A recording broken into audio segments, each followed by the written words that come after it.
প্রাথমিক মাধ্যমিক এবং কলেজের সম্মানিত শিক্ষকবৃন্দ, উপস্থিত গণশিক্ষা প্রশাসনের পক্ষ থেকে উপজেলা নির্বাহী অফিসার সহ গণশিক্ষা থানার অফিসার ইনচার্জ, রাজনৈতিক নেতৃত্বের মধ্যে গণ অধিকার পরিষদ গণশিক্ষা উপজেলা সভাপতি হাফিজুর রহমান মাস্টার, জাকির হোসেন মুন্সি, গণশিক্ষা বিএনপির সভাপতি জনাব গোলাম মোস্তফা, সদস্য সচিব জনাব আতার হোসেন সহ বিভিন্ন পর্যায়ের রাজনৈতিক নেতৃত্ব, সবাইকে শুভেচ্ছা জানাচ্ছি। এবং আজকে এই অডিটোরিয়ামে দাঁড়িয়ে আমরা সকলে মিলে আল্লাহর কাছে একটা শুকরিয়া জ্ঞাপন করে আলহামদুলিল্লাহ। এবং এখানে যারা আছে আমি একটা কথা বলবো, কষ্ট নিয়ে না, আমাদের এই যে দাঁড়িয়ে আছে আগে বলা ছিল যে এই প্রোগ্রামটা শিক্ষকদের জন্য, আর সিনিয়র নেতৃত্ব এখানে আছে, কিন্তু সবাই যদি সব প্রোগ্রামে ঝুঁকে হইচই করেন তাহলে প্রোগ্রামের পরিবেশ ঠিক থাকে না, কেউ দাঁড়াতে পারে না, কথা বলতে পারে না, পরিচয় হওয়া যায় না।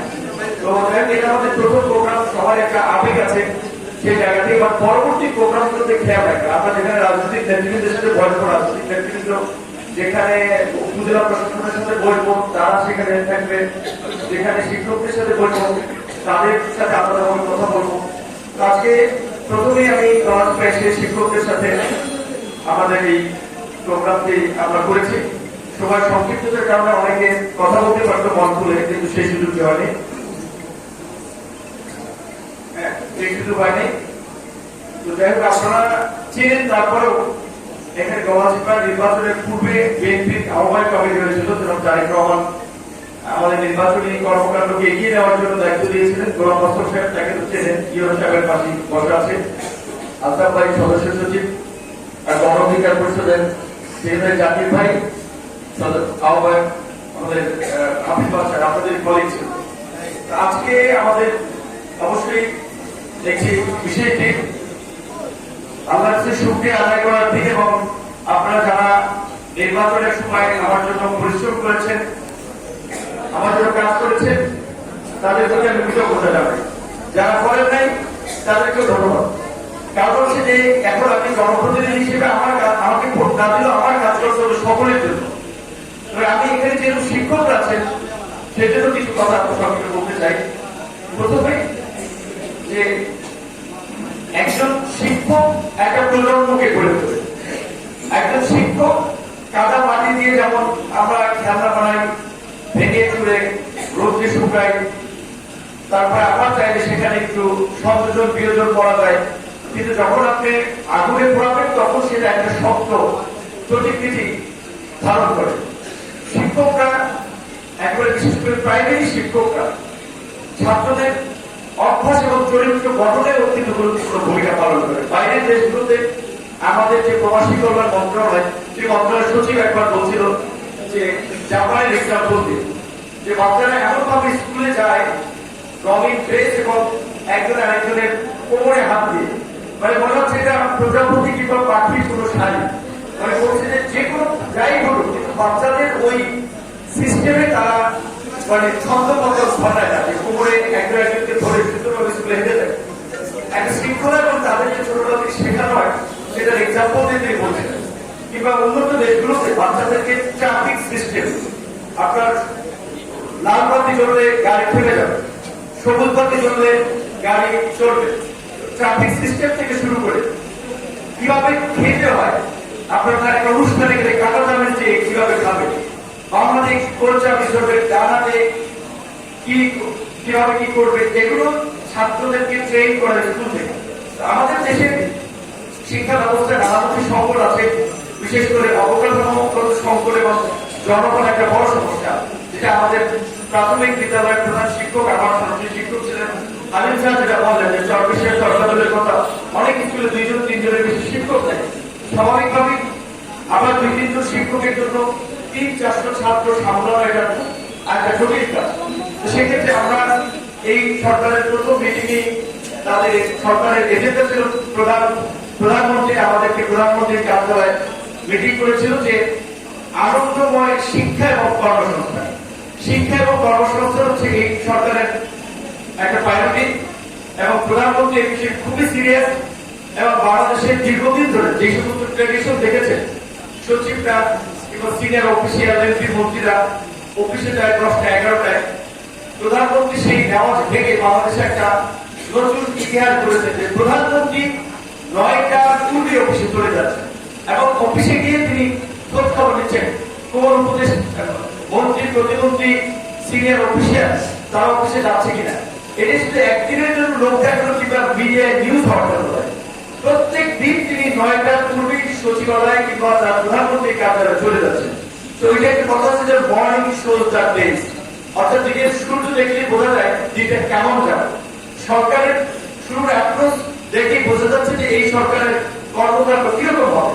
সেই জায়গা থেকে আমাদের সরকারি অফিস আদালতে আপনারা যেটা দীর্ঘদিন ধরে বলে থাকি যে আন্তর্জাতিক জটিলতা কিংবা লাল পূজার দৌরত্ব, আমরা যে সকাল সকাল অফিসিয়াল কার্যক্রম সবাই শুরু করে সরকারি অফিসার থেকে শুরু করে জনপ্রতিনিধিরা তারা একদিক যেমন মানুষ সহজে তার সমস্যার সমাধান পাবে এবং এই জনপ্রশাসন কিংবা সরকারি অফিস আদালতের মানুষ হয়রানির মুক্ত একটা সেবা পাবে।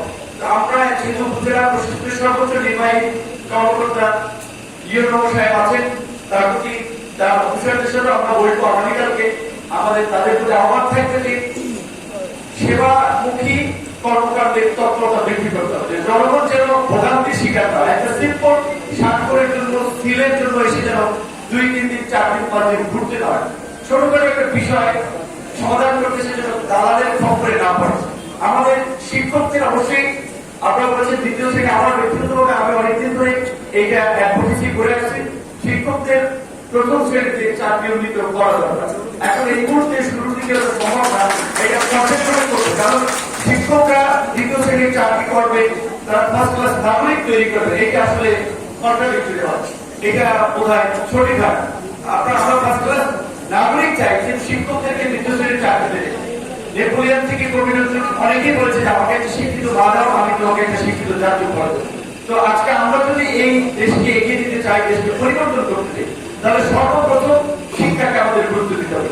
শিক্ষকদের মর্যাদা নিশ্চিত করে শিক্ষা পরিপূর্ণ সুযোগ নিশ্চিত করেই হচ্ছে আমরা একটা মানসম্মত শিক্ষার মাধ্যমে ভবিষ্যতের জন্য একটা কর্মসংস্থান থেকে শুরু করে অন্তত জাতি হিসেবে নিজেদেরকে গড়ে তুলতে হবে। সেজন্য শিক্ষা যেহেতু আমরা খুব খুশি, আমরা ইয়ং মানুষ হিসেবে প্রধানমন্ত্রী আমরা যে বিষয়গুলোতে চিন্তা ভাবনা করছি, প্রধানমন্ত্রী ঠিক ওই বিষয়গুলো দেখছি যে ওনার একটা অগ্রাধিকার আছে। কারণ অনেক করে তরুণদের চিন্তা ভাবনা একটু সিনিয়রদের থেকে ডিফারেন্ট হতে পারে। তো আমাদের প্রধানমন্ত্রীর আমি ব্যক্তিগতভাবে আগ্রহী ছিলাম শিক্ষা এবং কর্মসংস্থান নিয়ে কাজ করতে। তো আমাকে ওই কর্মসংস্থানের জায়গায় দিয়েছে দুটো বৃহৎ জায়গা, শ্রম কর্মসংস্থান এবং প্রবাসী কল্যাণ ও বৈদেশিক কর্মসংস্থান, দুটোই কর্মসংস্থানের জায়গা। আমরা যেন কাজ করতে পারি, আমাদের জন্য দোয়া করবেন এবং বাংলাদেশের সরকারের প্রতিমন্ত্রী হিসেবে যখন আমাদের একটা সার্বজনীন দায়িত্ব রয়েছে, নির্বাচনী এলাকা হিসেবে গণসভা 10 মিনিট মানুষের প্রতি আমার যে কমিটমেন্ট ছিল, আমার সাথে যারা ভোটের মাঠে ছিল তাদের যে কমিটমেন্ট ছিল, এলাকায় রাজনৈতিক দুর্বৃত্তায়ন বন্ধ করা, এলাকায় মানুষকে চিমটি করে মানুষের উপরে জুলুম করা। এই যে তরমুজের বিভিন্ন জায়গায় চলার কিংবা তরমুজ ওঠে, সেখান থেকে আগে বিভিন্ন রাজনৈতিক দলের লোকেরা চাঁদা দিত। এইবার আমরা বলেছি যে এইবার কোনো কেউ চাঁদা নেবে না, ওইখানে পুলিশ সহযোগিতা করে, কিন্তু কৃষক তার উৎপাদিত পণ্য যেভাবে সে পরিবহন করে তার ট্রলার কিংবা লঞ্চে নেবে, আপনার ট্রাক্টরে নেবে না ট্রাকে নেবে, ওই সিদ্ধান্তটা ওইখানে কারো মাতব্বরি করে 2-4 পয়সা দালালি করে এই সুযোগ নেই। আমাদের সমস্ত লঞ্চ ঘাট, খেয়াঘাট, হাট বাজার থেকে অতিরিক্ত কোনো পয়সা আদায় করা যাবে না। যারা এই সমস্ত হাট বাজার গুলো ইজারা নিচ্ছেন তাদেরকে আমরা আজকে প্রথম একটা আমাদের আনঅফিসিয়াল মিটিং, কিন্তু এই মিটিং এর বার্তা সকলের কাছে পৌঁছে যাবে, তাই আমরা তাদের কাছে আমরা এই বার্তা দিতে চাই। এবং ছোট ছোট হাট কিংবা খেয়াঘাট ইজারা নেওয়ার নামে দেখা যায় এক জায়গায় আপনার 10 লাখ টাকা ইনকাম হয় না, সেটা ইজারা তুলে দিলে তারা 20 লাখ টাকা নেবে, যার ফলে এগুলো মানুষের উপরে চাপিয়ে দেওয়া হয়। তো আমরা এবার একটা লিমিট বেঁধে দেবো যে এই হাবের ইজারা সর্বোচ্চ 1 লাখ পর্যন্ত হবে, যেন অতিরিক্ত ইজারা নিয়ে মানুষের ঘাড়ে সেটা চাপিয়ে না দিতে পারে। আমাদের এখানে আমরা বারবার বলেছি নির্বাচনের আগে আমাদের হিন্দু সম্প্রদায় তাদের সাথে সরকার করে আমাদের মতবিনিময় আছে, তারা যেন নির্বিঘ্নে নিরাপত্তার সাথে চলাফেরা ব্যবসা বাণিজ্য করতে পারে।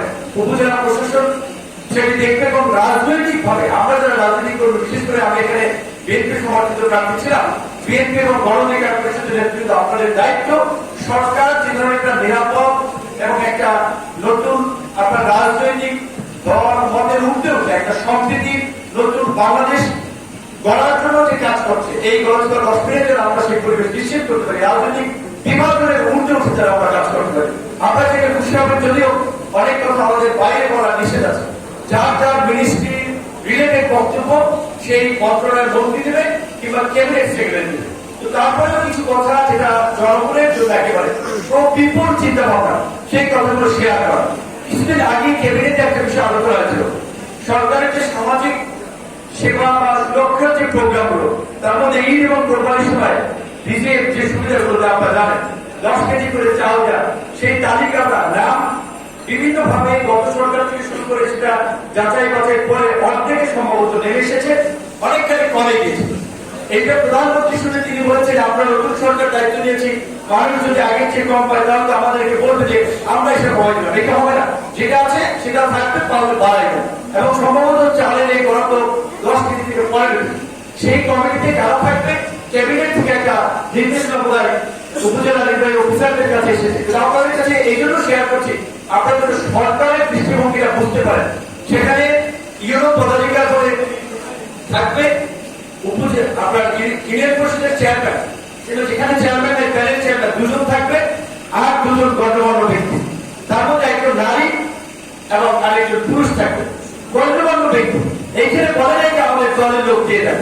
তো চিন্তা করেন যে সরকার একেবারেই একটা জনমুখী পলিসি এবং তার বাস্তবায়নে যে কাজ করছে সেটা আমরা ভিতর থেকে দেখতে পাচ্ছি।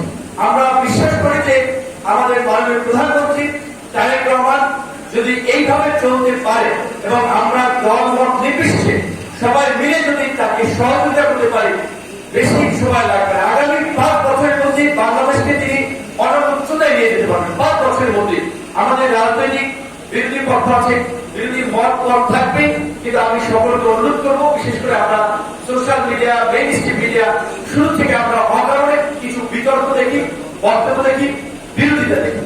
আমরা দীর্ঘদিন যারা আমরা আন্দোলন সংগ্রাম করেছি, আন্দোলনের মধ্যে দিয়ে আমরা এই জায়গাতে এসেছি, স্লোগান দিয়ে সবসময় দিয়েছি তো রক্ত আরো দেবো, আর কত রক্ত দেবে দেশের পর, আর রক্ত দেওয়া লাগবে না, আর এই রক্ত দেওয়ার স্লোগান আমরা রাজপথে দিতে চাই না। আমরা নতুন কিছু করতে চাই, আমরা সবাই মিলে বাংলাদেশ করতে চাই, সেই কারণে প্রধানমন্ত্রী স্লোগান দিয়ে সবার আগে বাংলাদেশ। সুতরাং আমরা সবাই মিলেমিশে আমরা কিভাবে প্রথমত নির্বাচনী এলাকাগুলোকে গড়ে তুলতে পারি। আমরা চাই যে এই গড়াচুপা 10 মিনিটে উন্নয়নের ক্ষেত্রে, সম্প্রীতির ক্ষেত্রে, মানুষের অধিকারের ক্ষেত্রে এবং মানুষের বসবাসযোগ্য একটা এলাকা হিসেবে আমরা একটা রোল মডেল এলাকা হিসেবে গড়ে তুলি। এইভাবে 300 এমপি আছে, 300 এমপি যদি ভোট দেয় ইনশাআল্লাহ বাংলাদেশের পরিবর্তন হয়ে যাবে।